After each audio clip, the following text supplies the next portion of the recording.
Do you struggle with managing your emotions? Do you often feel that they're out of control and that you can't actually manage them? Then you're not alone. One of the core reasons people struggle with managing their emotions is because we try to talk ourselves out of them. So we try to say, there's no point in being upset, you don't need to be worried. And we have this self talk going on in our mind telling us that it's going to be okay, that we don't need to be afraid, that we don't need to be upset, that there's no point in being angry. This doesn't work too well. I don't know what your experience is with it, but I know that when I've tried, I've seen that this doesn't really help me to relax so much. There are a couple of reasons why this doesn't work. One of them is because we're negating and ignoring the emotions, and they're sending us a signal. There's a fear involved, there's an anger involved, there's something going on that's bothering us, and we're just ignoring it. That's one reason why self talk doesn't work. But the other reason is because the neocortex, which is that rational brain where that self talk often comes from, doesn't actually communicate that well with the limbic part of the brain, which is where the emotions are stored.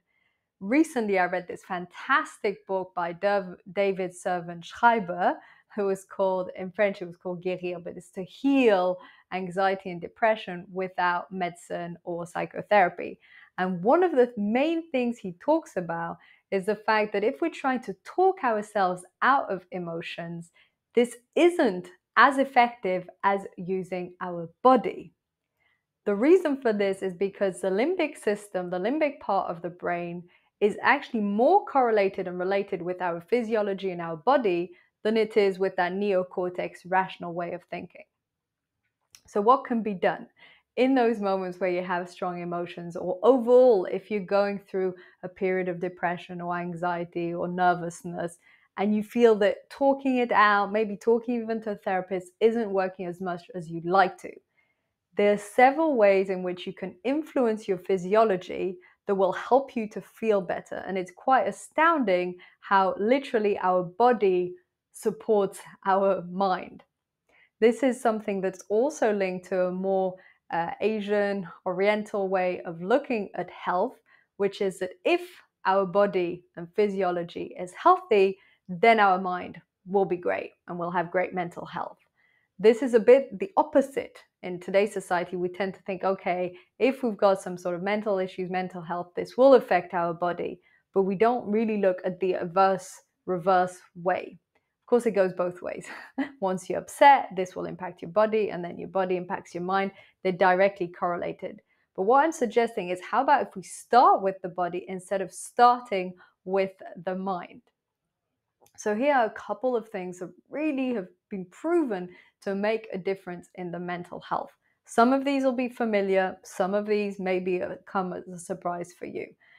The first one I'd begin with is exercise. And this is because by using your body, by moving and shifting your physiology, this directly sends off endorphins into your body, feel good hormones, reduces stress. Now, don't get me wrong, on the moment, exercise increases cortisol, the stress hormone. But once you've exercised, it helps you to deal with stress during the day. This is why they say that exercise, but also cold showers and cold immersion are hormetic stresses. It means they do put your body under stress, but over time they help you to deal with stress better in your life. So that's the first one, exercise. It's so important. I could really do the whole episode on this, but we've got other things to cover. But keeping in mind that if you haven't been moving as much, maybe something as simple as a walk, maybe a bit of a hike, maybe just a light jog, a bit of, a few push-ups, something like this can shift and alter your physiology. Second one is nutrition. Nutrition plays a huge role on how we feel, and it's something we often don't think about or we neglect, and we often don't see the correlation. We don't notice that, if you eat the several cakes, maybe the next day you're feeling slow and sluggish and a bit upset, and you're not necessarily going to think it's linked to those cakes or to those extra glasses of wine or to having too much bread. We don't think about how these things actually impact our nervous system. And so it's important to, cut down on processed food. You've heard this before, you know this already, but these things really do give us a peak of cortisol. They put your whole body under stress. They impact your cells. They impact a lot of things in your body. And then it makes it harder for you to be in a good state. And so, yeah, things like sugar, alcohol, processed food tremendously impact your mental health versus eating lots of greens, eating some pulses, and having more water, hydration. And so, basic things like this can impact the way you feel. And one example that was given in the book by David Servan-Schreiber was having enough omega 3s. They are found in fish, they're also found in algae, and you can just take supplements. And this has been proven that some people, if they have a deficit of omega 3s, are more prone towards depression. And if they take more omega 3s, feel better. Who knew, right? Amazing how the body functions. So, those were two things. Again, using our body, using our physiology that impact our limbic system, impact our brain overall, and make us feel better. Another one that recently I've been really looking into, and I think is particularly fascinating, is heart coherence. And this is when your heart variations are harmonious, and this impacts everything from your nervous system balance to the way your body feels. And it just makes you feel way calmer, more grounded. Things like exercise and nutrition can help to have heart coherence, meditating regularly, but also just that simple breathing practice 5 seconds in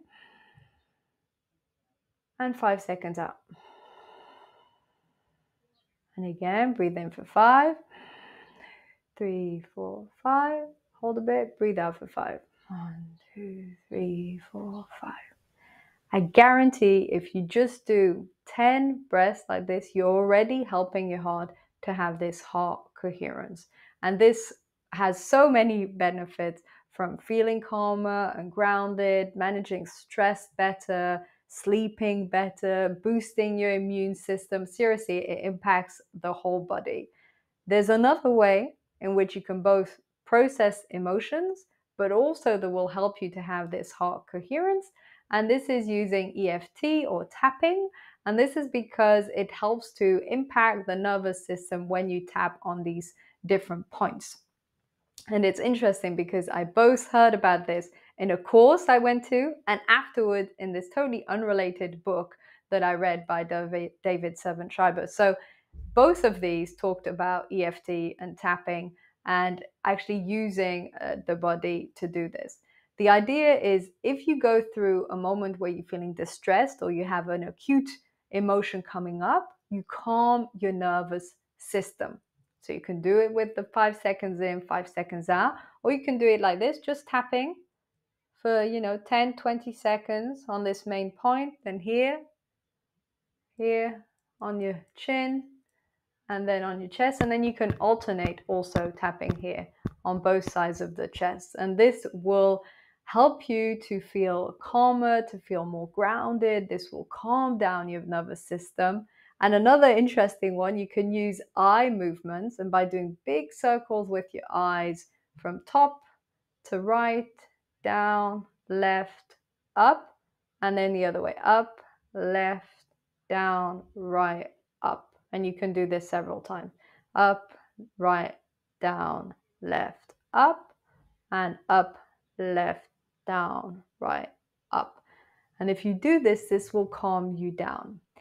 This is because, once more, your limbic system, the part of your brain that deals with the emotions, is more connected with your body than it is with your rational brain. So if you go through a moment where you're feeling distressed or upset that's acute, use these EFT methods, use the eye circles, and then the 5 seconds in, 5 seconds out breathing.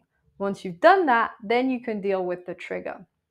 And for the more long term, maybe a bit of anxiety, maybe a bit of a low state, not quite feeling good, change your body. Look at what you're eating, look at how you're sleeping, look at how you're exercising. Focus on that instead of focusing on the situation or the problem. Because most of the time when we're upset, we think it's because of this work or this relationship or this thing bothering me, etc., etc. And we try and fix these, talk them through, maybe see a coach or therapist about them. It can help. It depends what it is. But shift your body And this will really impact the way you feel. I can't emphasize this enough. So these were the core points for today's episode on managing emotions and more specifically on the limbic brain. I think it's absolutely fascinating how much our body can impact our emotions and how much we can actually affect our own physiology, both long term with things like exercise, nutrition, coherent breathing, but also short term with EFT, eye circles, and the 5 seconds in, 5 seconds out breathing. This can help with more acute moments. I hope this is useful for you. I hope that you remember to use it both for long term and short term. Enjoy the journey and remember to connect with the magic of life.